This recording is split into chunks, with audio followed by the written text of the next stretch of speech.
Hello नमस्कार साथियों, आप सबों को फिर से अपना यूट्यूब चैनल माँ आशा ईएस पॉइंट में स्वागत है।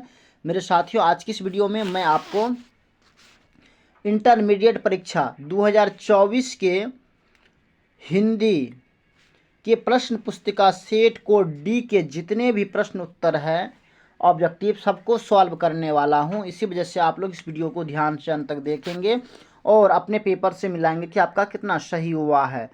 चलिए फास्ट में इसके सभी क्वेश्चन को सॉल्व करते हैं। अगर अभी तक आपने हमारे YouTube चैनल को सब्सक्राइब नहीं किए हैं तो एक बार सब्सक्राइब कर देंगे, लाइक कर देंगे और अपने दोस्तों को भी शेयर कर देंगे। चलिए फास्ट में सभी क्वेश्चन को हम सॉल्व कर लेते हैं। प्रथम क्वेश्चन है कि कारक के कितने भेद हैं।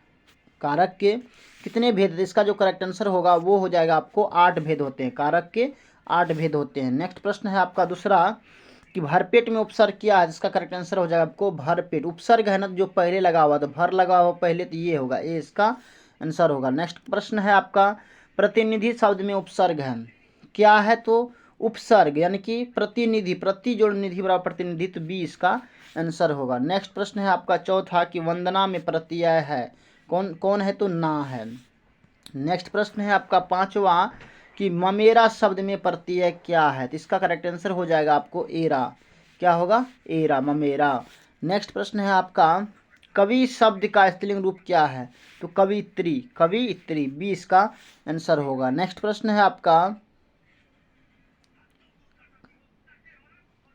सॉरी, इसका जो करेक्ट आंसर होगा कवित्री, देखिए ये इसका करेक्ट आंसर होगा क्योंकि कवित्री कवित्री होता है, ये सी इसका, ये इसका करेक्ट आंसर होगा। कवित्री यानी कि कवि का स्त्रीलिंग रूप होगा कवित्री। देखिए इसमें स्पेलिंग में गलती दिया हुआ यहाँ पर। नेक्स्ट प्रश्न है कि गायक शब्द का स्त्रीलिंग रूप क्या होगा, तो गायिका। क्या होगा, गायिका। नेक्स्ट प्रश्न है आपका आठवां कि देशभक्ति शब्द कौन समास है, तो देश की भक्ति तत्पुरुष समास हो गया। नेक्स्ट प्रश्न है आपका नौवां कि नील नीलपित कौन सा समास है, देखिए इसमें चिन्ह लगा हुआ है ऐसा, तो ये हो जाएगा आपको द्वंद्व समास। नेक्स्ट प्रश्न संख्या आपका 10 कि पंच प्रमाण शब्द कौन समास है, तो ये पंच प्रमाण है, तो द्विगु समास है। देखिए पंच, पाँच आ गया, प्रमाण गिनने वाले संख्या को हम द्विगु कहते हैं, द्विगु समास कहते हैं। नेक्स्ट प्रश्न संख्या आपका 11 है कि भगत सिंह निम्नलिखित में से किस प्रदेश के थे, तो ये पंजाब के थे। नेक्स्ट प्रश्न है आपका कि वात्सल्य भाव के सर्वोपरि कवि निम्न में कौन है, इसका आंसर हो जाएगा आपको सूरदास जी। नेक्स्ट प्रश्न है आपका 13 कि जयशंकर प्रसाद किस वाद के कवि है, तो ये छायावाद के कवि हैं। नेक्स्ट प्रश्न है आपका 14 कि प्यारे नन्हे बेटे को कविता में लोहा किसका प्रतीक है, तो ये कर्म का प्रतीक है। नेक्स्ट प्रश्न है आपका 15 कि पुत्र वियोग शीर्षक कविता कैसी रचना है, तो ये शोक गीत है। नेक्स्ट प्रश्न है आपका 16 कवित्री का खिलौना क्या है, तो उसका पुत्र है। नेक्स्ट प्रश्न है आपका 17 कि भागलपुर विश्वविद्यालय में उपकुलपति पद पर के निम्नलिखित में से कौन रहे, तो ये रामधारी सिंह दिनकर जी रहे हैं। नेक्स्ट प्रश्न संख्या आपका है 18 कि संपूर्ण क्रांति संभाषण किसने दिया, तो ये जयप्रकाश नारायण जी ने दिया है, ये इसका आंसर होगा। नेक्स्ट प्रश्न है आपका 19वां कि निम्नलिखित में से गद्य कविता कौन है, तो ये हार जीत जो है ये गद्य कविता है, ये इसका आंसर होगा। नेक्स्ट प्रश्न है आपका कि अधिनायक शीर्षक कविता निम्न में से किस प्रकार की रचना है, तो ये व्यंग कविताएं हैं। नेक्स्ट प्रश्न है आपका 21 की बिना पानी शब्द कौन समास है, तो ये बहुव्रीहि समास हो जाएगा। नेक्स्ट प्रश्न है आपका 22 की मानवता शब्द कौन संज्ञा है, इसका आंसर हो जाएगा आपको सी यानी कि भाववाचक। नेक्स्ट प्रश्न है आपका 23 की हीरा शब्द कौन संज्ञा है, तो ये हो जाएगा आपको एक ए यानी कि द्रव्यवाचक। नेक्स्ट प्रश्न संख्या है आपका 24 की भारतीय शब्द कौन संज्ञा है, तो इसका आंसर हो जाएगा आपको भारतीय व्यक्तिवाचक हो जाएगा। भारत से सिर्फ भारत के व्यक्तियों का ही बोध होता है भारतीय से। नेक्स्ट क्वेश्चन है कि सभा शब्द कौन संज्ञा है, तो सभा जो है यह एक समूहवाचक संज्ञा है, बी इसका आंसर होगा। नेक्स्ट प्रश्न है आपका 25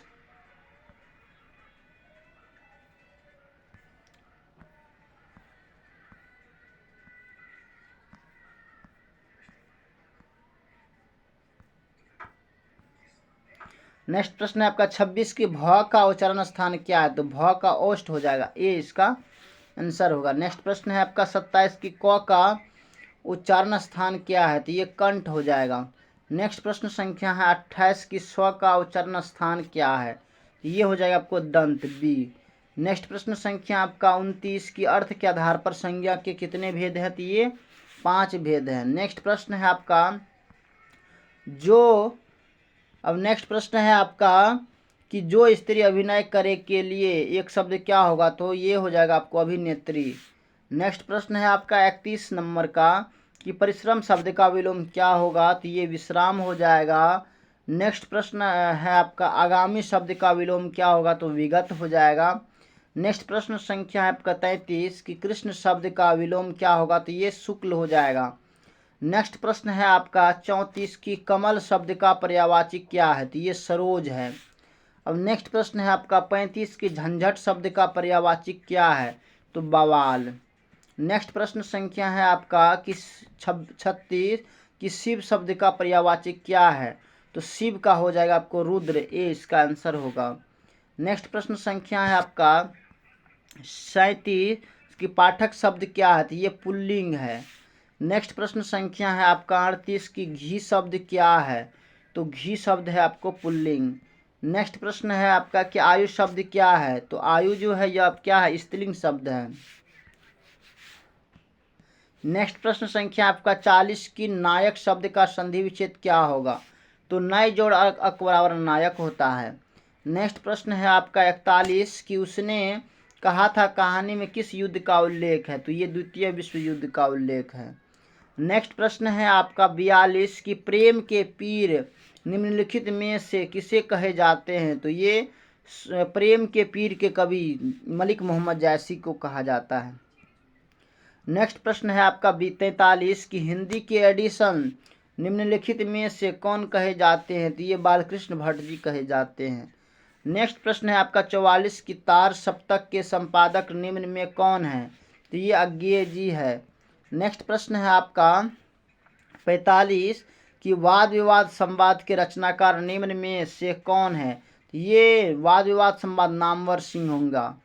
नेक्स्ट प्रश्न है आपका कि 46 की शिक्षा हिंदी साहित्य के किस विद्या के अंतर्गत है? तो ये संभाषण है, ए इसका आंसर होगा। नेक्स्ट प्रश्न है आपका 47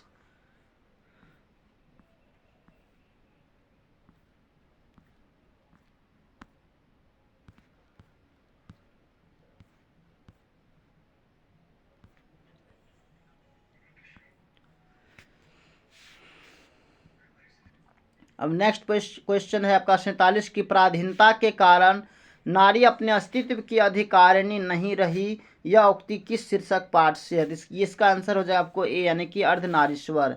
नेक्स्ट प्रश्न है आपका 48 कि तुलसीदास का मूल नाम क्या था?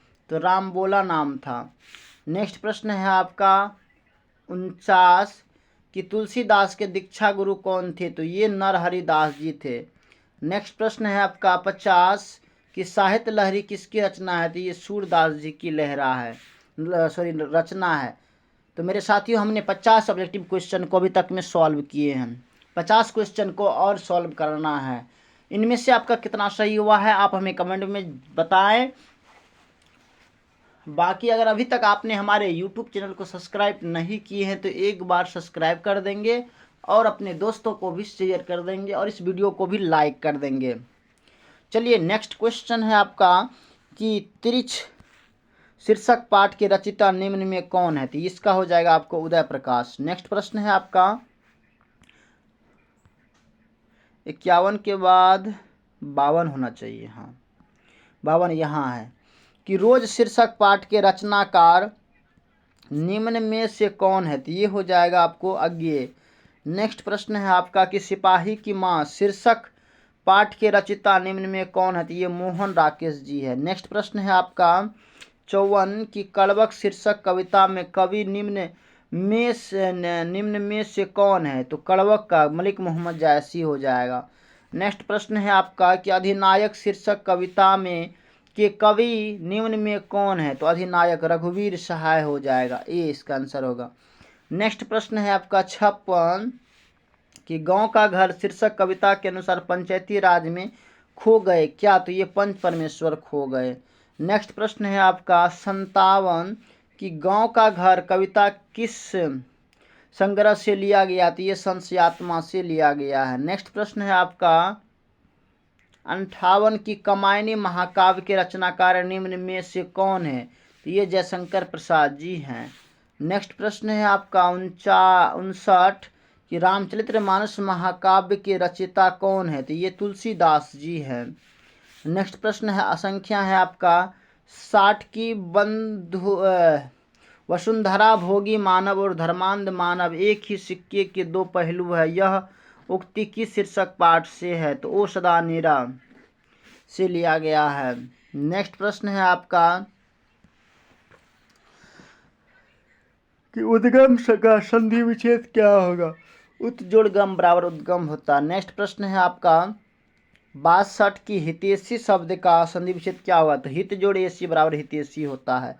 नेक्स्ट प्रश्न है आपका 63 नंबर का कि जगदम्बा शब्द का संधि विच्छेद क्या है, तो जगत जोड़ अम्बा बराबर जगदम्बा होता है।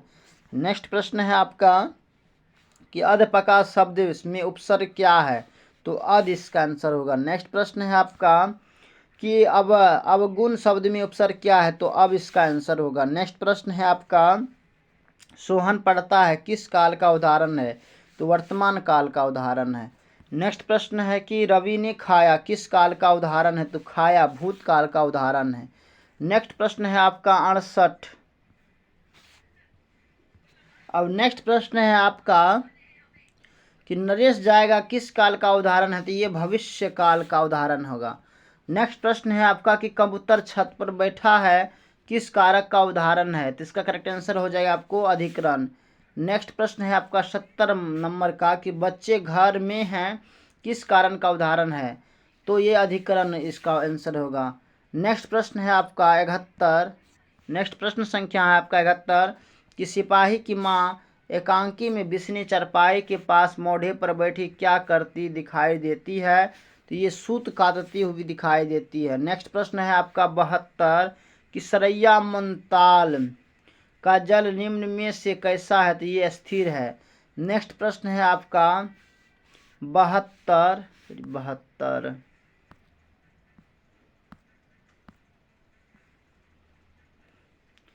73 की वैशाली महोत्सव का बीजारोपण निम्न में से किसने किया, तो ये जगदीश चंद्र माथुर जी ने किया। नेक्स्ट प्रश्न है आपका 74 कि गंडक नदी का जल तो सदियों से चंचल रहा है, यह पंक्ति निम्न में से किसके द्वारा लिखा गया, तो ये जगदीश चंद्र माथुर जी के द्वारा लिखा गया है। नेक्स्ट प्रश्न है आपका 75 की मुन्नी पठित पाठ के आधार पर निम्न में से कौन थी, तो ये बिस्नी की बेटी थी।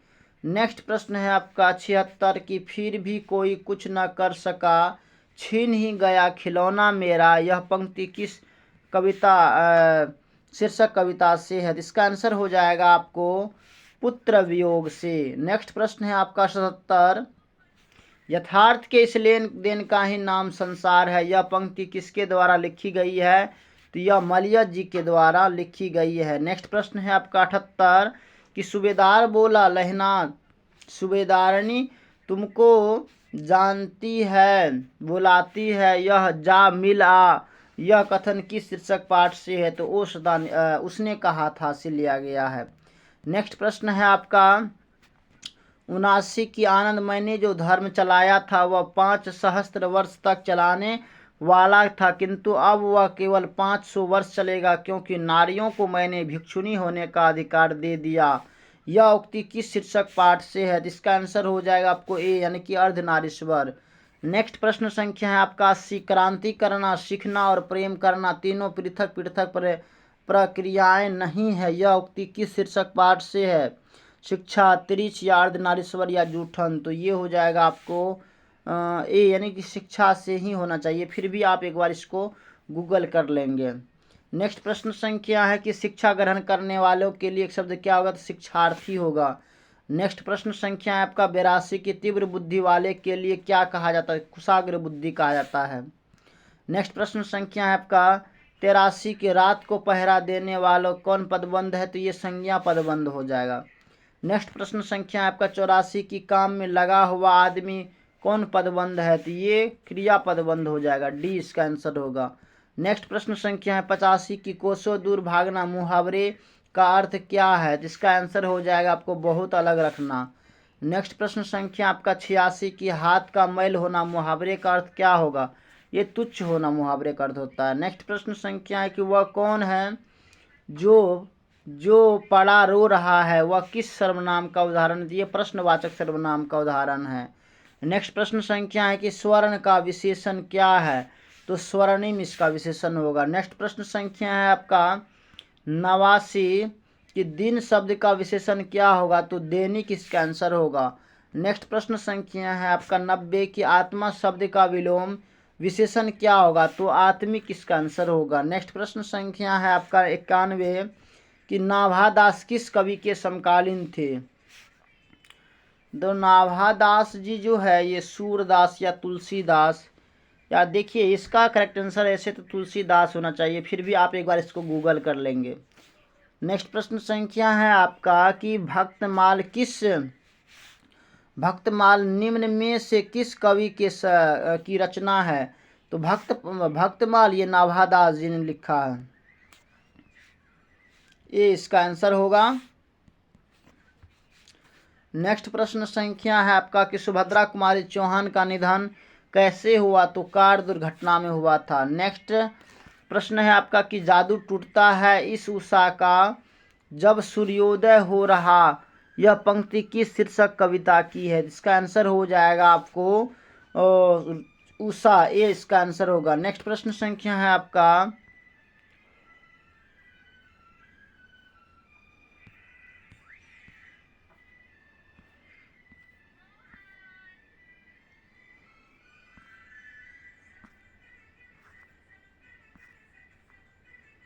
सिंहासन पर बैठा उनके तगमे कौन लगाता है, यह उक्ति किस शीर्षक कविता की है? तो ये अधिनायक शीर्षक कविता की है, ए। नेक्स्ट क्वेश्चन है आपका 96 की भोजन करी नंद अचमन लिन्हो मांगत सूर्य जुठनिया, यह उक्ति किस शीर्षक कविता की है? तो इसका आंसर हो जाएगा आपको सूर्य के पद। नेक्स्ट प्रश्न है आपका 97 कि लागती लब की कंठ बैरिन के नागिन सी, यह उक्ति किस शीर्षक कविता की है? तो इसका आंसर हो जाएगा आपको कवित। नेक्स्ट प्रश्न संख्या आपका 98 कि जगदीश चंद्र माथुर की रचना निम्न में कौन है? तो ये हो जाएगा आपको ओ सदानी राम। नेक्स्ट प्रश्न संख्या है आपका 99 कि मलयज की रचना निम्न में से कौन है? तो मलयज हंसते हुए मेरा अकेलापन, ये इसका आंसर होगा। नेक्स्ट और अंतिमा क्वेश्चन है कि जूठन शीर्षक पाठ के रचनाकार निम्न में से कौन है? तो ओम प्रकाश वाल्मीकि जी जूठन लिखे हैं, तो इसका करेक्ट आंसर हो जाएगा आपको ओम प्रकाश वाल्मीकि बी। तो मेरे साथियों हमने 100 का 100 ऑब्जेक्टिव क्वेश्चन को सॉल्व किए हैं। इनमें से आपका कितना सही हुआ है आप हमें कमेंट में बताएंगे। बाकी ये वीडियो आपको कैसा लगा आप हमें कमेंट में बताएंगे। अगर आपको अच्छा लगा होगा प्लीज़ आप हमारे यूट्यूब चैनल को भी सब्सक्राइब करेंगे, लाइक करेंगे और अपने दोस्तों को भी शेयर करेंगे। बाकी thanks very much, all the best. फिर मिलते हैं आगे की वीडियो में, तब तक के लिए जय हिंद।